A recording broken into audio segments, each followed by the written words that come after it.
My journey started in the unforgiving cold of Boston, sleeping on park benches and dreaming of a life where I didn't have to worry about the next meal. My name is Sophia Bellwether, and I was a simple, self-taught historian, obsessed with antique maps and forgotten narratives. Then he came. Mr. Ethan Maxwell, the ruthless, charismatic heir to Maxwell Financial, a man whose ambition was as vast as his inherited wealth. He saw the fire in my eyes, not the dirt on my clothes. He wasn't just a rich man. He was my fiercely protective soulmate, the one who looked past my beginnings. This is my Ethan, the infamous young titan of the financial world, I would tell myself, convinced our love was an epic destined to defy all logic. He was my protector, my world. Our life together was a 6-year testament to his obsession. For 6 years, Ethan showed me a devotion that bordered on the maniacal. He knew my greatest love was archival research, and to support my passion, he briefly abandoned the daily management of his multi-billion-dollar empire. He enrolled in a specialized European history program with me overseas. I resisted, begging him to return to his duties. "Ethan, the company will collapse. The market depends on you," I pleaded. But his answer was always the same, dripping with that intoxicating arrogance. "It's a small price, Sophia. I'm willing to lose $250 million just to keep you happy. Money is irrelevant. You are everything." He didn't stop there. He showered me with priceless historical artifacts and orchestrated an unrelenting public display, buying full-page ads for 500 days straight just to publicly demand my hand in marriage. The Maxwell family fought our union every step of the way, viewing me as a scandal. Ethan endured their wrath. "Ethan is on house arrest again. Mr. Maxwell, the family elders are punishing you for another 2 weeks," the staff whispered, and my guilt was a constant companion. I tried to free him. "Tell them you'll never marry me. I don't need the status. Just let me stay by your side quietly." But he was obsessed with making me his wife, his ultimate conquest. Finally, the war was won. "Sophia, they approved the marriage. We did it," he shouted. "I promised you a fairy tale. You are officially the happiest woman in the world." I believed it then, completely, utterly. The nightmare began just 9 months ago with Veronica Shaw, a renowned antique dealer. Veronica became Ethan's new focus, his prized possession. The shift in Ethan's personality was terrifying. "Darling, you're becoming tiresome. You know I have to enforce discipline," he'd say, the subtle threat now palpable. Veronica, a master manipulator, had deliberately cut off contact, fueling Ethan's fury. "Ethan, tell me what you and Veronica discussed yesterday." He immediately suspected me. "Sophia, I swear I didn't confront Veronica." His face was cold, the trust gone. "You are challenging me, Sophia." My younger brother, Caleb, was my only family, my vulnerable link to reality. He had suffered a massive stroke 8 years ago and was kept alive solely by a state-of-the-art life support system. Ethan, in his love, had secured his exceptional care. Now, Caleb was my weakness. "Please don't hurt Caleb. He's all I have. You have to believe me. I never saw Veronica," I begged, tears streaming. "Veronica is also vital to me now," he announced. The cruelty was surgical. "Darling, 40 seconds. Your brother can't survive off the ventilator for more than 1 minute." The clock was ticking on my soul. "You are mine, Sophia, and Veronica is my inspiration," he stated, reducing us both to tools. "Confess what you said to her." My heart was breaking. "Ethan, I haven't seen her since the last auction. Why do you choose not to trust me?" His rage was building. "My patience is exhausted. Caleb's time is 0, 10, 9, 8, 7. Stop, I'll talk." I confessed the desperate lie. I told her to respect our marriage and stay away from you. His only reaction was contempt for my defiance. "You act without my permission. From now on, your brother's life depends on your obedience." Veronica, meanwhile, played the fragile victim. Mr. Maxwell, Ms. Shaw is volunteering at a historical society, preserving old texts. She's so devoted, his assistant reported. Veronica, despite her well-known chronic hand tremor, was the epitome of pure devotion in Ethan's eyes. The more elusive she became, the more he pursued her. Ms. Shaw claims your wife threatened her mother. She won't meet you, the assistant warned, cementing my role as the unstable wife. The emotional climax arrived with the shattering loss of our child. Ethan, the pain is unbearable. Lester, the head of security. Mr. Maxwell, your wife is in crisis. I screamed, the pain of the miscarriage overwhelming. Confine her to the West Wing for a period of absolute quiet reflection. Yes, sir, he commanded, his voice utterly cold. Lester, the only one who showed concern, warned him. Mr. Maxwell, she's hemorrhaging badly. She's miscarrying. Ethan's reaction was monstrous. How dare she get pregnant without my authorization? Don't take her to the clinic. This child was an inconvenience. It's an unnecessary complication. Confine her immediately. My final pleas were swallowed by the velvet curtains of the room. My baby! Please don't let me bleed out. Save our baby! The staff was impotent. Ma'am, Mr. Maxwell's orders are final. You must reflect here. All I ever wanted was a child, a piece of our history. Now he was sacrificing it for his ego. You locked your pregnant wife in this cage. The agonizing silence that followed was definitive. Ethan, the baby is gone. I don't want you. The baby is truly gone. The end had arrived. I later confronted Veronica at a gala. Control your husband, Mrs. Maxwell. He's disrupting my entire life, she hissed. I tried to cling to my pride. The little historian Ethan admires is you. He only values your knowledge. Any other fantasy is your own. My husband loves me deeply. She destroyed me with one sentence. I left because you threatened my sickly father. You can't control Damon, so you hurt the weak. Damon believed her. My ultimate rejection was simple. Why didn't you save our child? His response, why did you conceive against my explicit instructions? He was done. Aria Bellwether. Note, using maiden name for divorce, apologize to Veronica now. The apology was a final act of self-immolation, and the divorce decree followed. $75 million in compensation, a payoff for 6 years of my life. I knew the truth. I don't want to love you anymore. My body healed slowly, but my soul was irreparably fractured. Ethan, unconcerned with my pain, was entirely focused on elevating Veronica Shaw. She was his public obsession, his accessory at every financial summit and exclusive event.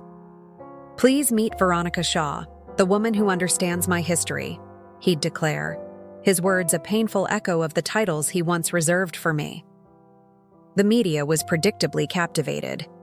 How did Ms. Shaw manage to capture the elusive Maxwell? He's entirely dedicated to her. They called her unique, the most fascinating scholar Ethan had ever encountered, a direct insult to my memory.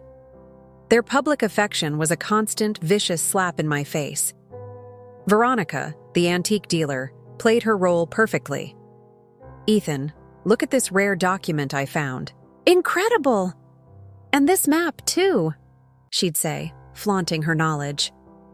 Ethan was deeply fascinated by her chronic hand tremor, magnifying it into a symbol of her artistic struggle. He spent a colossal fortune on specialized neurological therapies, all to no avail. When the doctors couldn't offer a cure, Ethan's rage was terrifying. He threatened to permanently damage his own hand. I paid $500 million. You can't even fix a simple hand tremor? Useless, he roared. Veronica, the picture of quiet resignation, would soothe him. Ethan, please stop. It's just a hand. You've done enough. If they can't fix your hand, I'll injure mine so we can be equally flawed, he vowed, his obsessive loyalty a grotesque mirror of his past love for me. I realized then that his love was terrifyingly generic. 8 years ago, when my brother Caleb suffered his stroke, Ethan moved mountains for his care, securing the top neurologists. But unlike Veronica, Caleb remained unresponsive, forever dependent on his machines. I made the firm decision to leave, to secure my brother's fate before vanishing forever. Caleb, I'm leaving. I can't take you with me, but you will be safe, far from here. I had to accept that Ethan was not my salvation. He was my captor. Just a few more steps, Caleb. Then we will both be free. My plan for erasure was absolute. I expedited the change of my legal identity, planning to disappear in less than 4 days. I initiated the sale of every artifact, every antique book, and every expensive piece of jewelry he had ever given me. Transfer the deeds for the Martha's Vineyard estate back to the Maxwell Corporation immediately. I was clinical. Everything here belongs to Ethan, and it's all going back. Time to sever every tie. The private library where he proposed, surrounded by first editions, felt like a scene from a bad play. I incinerated a fragile, paper-thin copy of a map I had drawn for him years ago, the one he used to call his most valuable treasure. No point keeping these sentimental scraps now. The large gold signet ring he gave me, worn for 6 years, was the last to be returned. It symbolized a history that was now utterly meaningless. Ethan discovered my purge in the final hours. "What are you burning?" "Nothing important," I lied. "Where is the vintage ledger I gave you, the Maxwell family artifact?" he demanded, intending it for Veronica. "Give it to Veronica. It's no longer mine." I agreed, the irony of returning the symbol of my failed marriage crushing. "We are divorced. It's not mine to keep." I was leaving, and there was no room for ghosts. Veronica, in her final public display of triumph at a massive financial dinner, cornered me. "Ethan spoils you, even after the divorce. Don't be jealous. Soon I'll have everything you couldn't keep," she hissed. "Veronica, we are done. Why are you still here?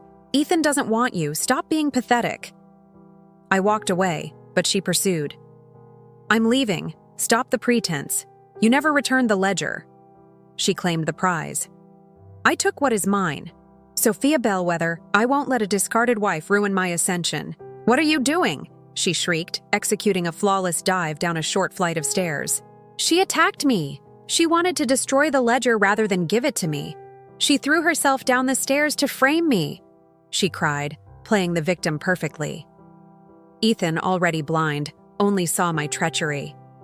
"Guards, attend to Ms. Shaw immediately. Veronica, my love, I'll handle this." He turned on me, his eyes full of the familiar rage. "Sophia, why are you so reckless? I warned you not to challenge Veronica. Why can't you obey me?" My truth was irrelevant. "She's lying. She injured herself," I insisted. "You always defy my wishes. You won't even admit your jealousy. Fine. You know the consequence. Family discipline." I reminded him of his own suffering.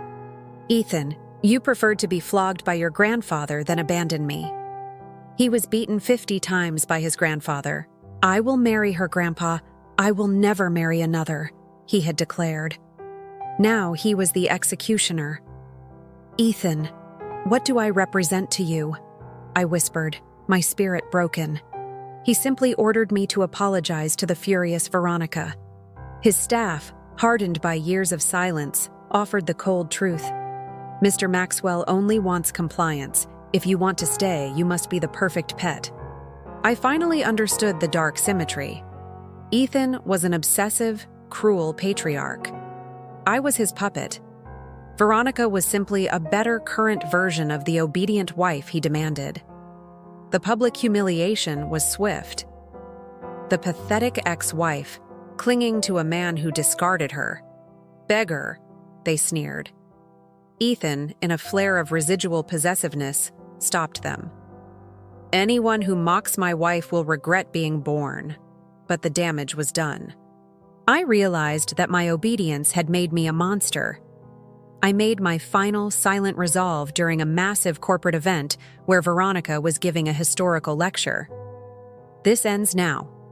From this moment, Sophia Bellwether no longer loves Ethan Maxwell. He stopped the lecture, furious. "Stop the drama. You chose the divorce." But I was gone, emotionally. I was leaving the stage of his life permanently. If you followed Sophia's story through the pain of that devastating betrayal, the miscarriage, the cold confinement, the loss of her identity, then you know the incredible, fierce courage it takes to walk away from a man who owns your world. This story is a testament to finding your voice when it has been systematically silenced. If Sophia's quiet, steely resolve to leave everything behind resonated with you, if you felt that deep, empowering wave of relief when she said, "I don't want to love you anymore," please don't just watch the rest of her journey in isolation. Take a second right now, hit that subscribe button, and join our circle of healing and strength. More importantly, I want to hear your survival story in the comments. What was the one lie you told yourself for too long in a relationship that you finally had to confront to gain your freedom? Let's connect through our vulnerability and courage. Your support and honesty are what fuel this channel. Thank you truly for being here. My recovery was swift, fueled by an absolute need for freedom. I spent 5 days meticulously planning my exit. I withdrew the $75 million settlement and immediately put the funds to use. I contacted a secluded, state-of-the-art neurological clinic in rural Montana. My first priority was Caleb. I secured a generous donation for the clinic to purchase new equipment and provided an anonymous trust fund for Caleb's lifelong care. My instructions were non-negotiable: a secure, confidential transfer for Caleb, and absolute secrecy regarding his location. With the transfer scheduled, I went back to the hospital for one last visit.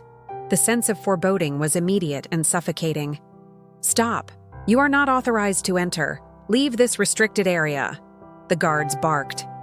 A terrified nurse managed to tell me, "Ms. Bellwether, they are preparing to seize your brother's life support." Ethan had sent Veronica's father and a specialized security team to reclaim the equipment. "What are you doing?" "This is a patient care unit," I shouted, confronting the men. "My son-in-law, Mr. Maxwell, demands this machine. It is our property, out of our way." Veronica's father, a frail-looking man, shrieked, his voice filled with venom. "No, please, he will die." I threw myself at the machine, fighting the guards. I shoved Veronica's father aside, and he stumbled violently. "You lunatic! You assaulted my father! This is Mr. Maxwell's property! If you want revenge, go fight him!" they yelled, their actions shielded by Ethan's power. The disconnection was swift and brutal. The life support was silenced. "Ethan, make them stop! Save my brother!" I screamed, the sound echoing in the sterile room. Doctors rushed in, but it was too late. The agony of that moment was a cold, pure truth that transcended all my previous pain. "Caleb, my sweet brother, I should have protected you better. This is all my fault. I regret every single minute I spent with Ethan Maxwell," I sobbed, holding his hand until it turned cold.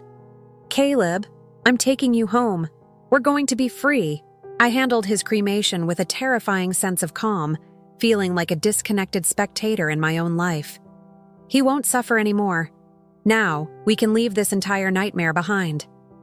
I arranged for a small, simple memorial plot, but I kept his ashes with me. "Caleb, I won't leave you behind. You were always my only family. Now you'll travel with me." His death severed the last viable emotional chain linking me to Ethan. My final conversation with Ethan was brief and chilling. "Love, just relax. Once I'm done with my business, I'll make it all up to you," he purred, still clueless. He used his last threat. "You need to be a good girl, or your brother will suffer the consequences." My voice was utterly flat. "My brother is dead, Ethan. You have nothing left to threaten me with. I have no weaknesses." His denial was instant. "If you behave, no one will suffer. Where do you think you're going? You cannot leave me, Sophia. You cannot exist without me." I played the perfect puppet one last time. "You are right. I can't live without you. I'm just going to rest. I need to be ready for our anniversary celebration."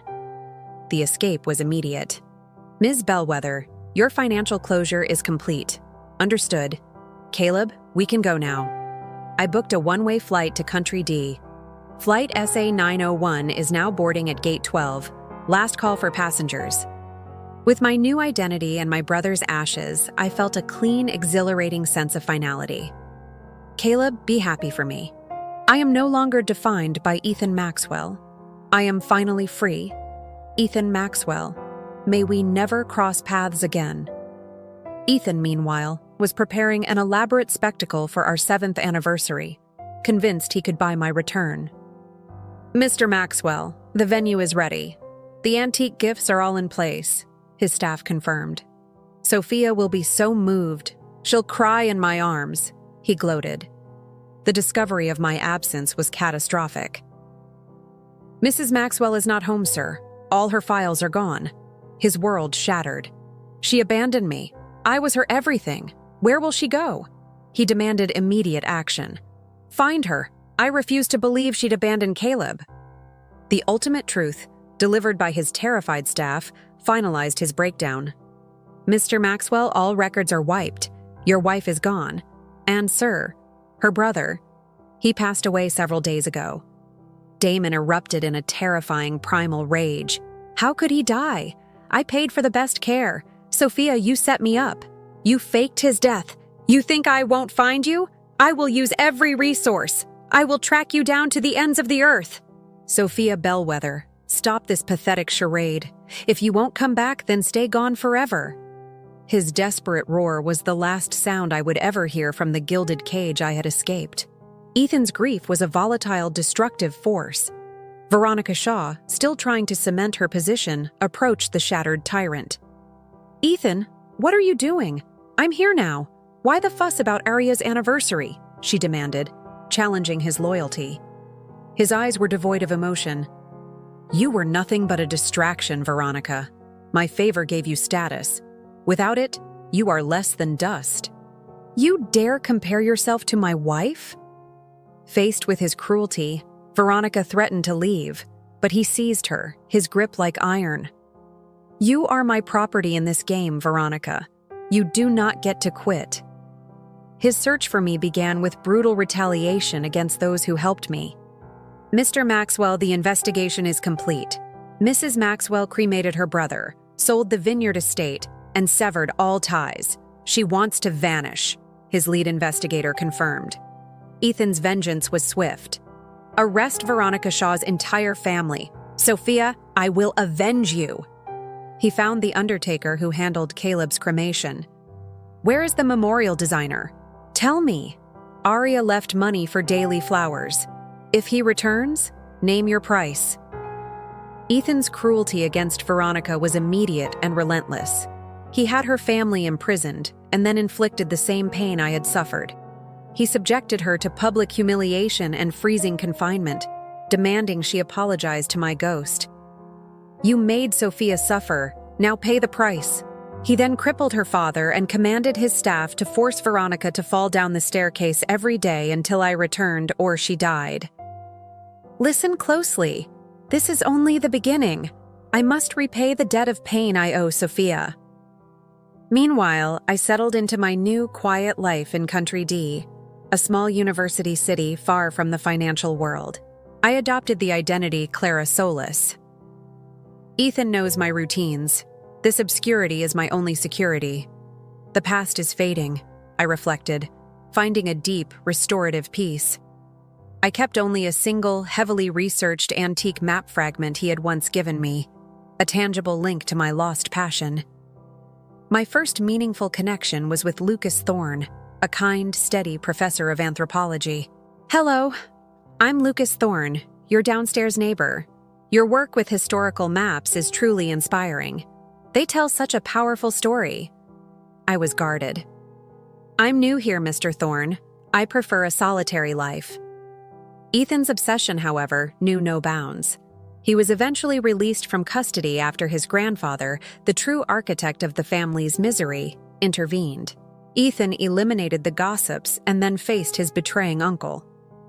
You will spend the rest of your life in a wheelchair. Sophia, I am coming for you. I know you still love me. I will bring you home. His corporate revenge was swift and absolute, recovering all the company's financial losses in 3 days and proving his ruthless power. Ethan finally located me through the government official who changed my identity. Her new name is Clara Solis. Find her. He arrived in Country D, tracking me to my small, quiet apartment. He found me sketching historical figures.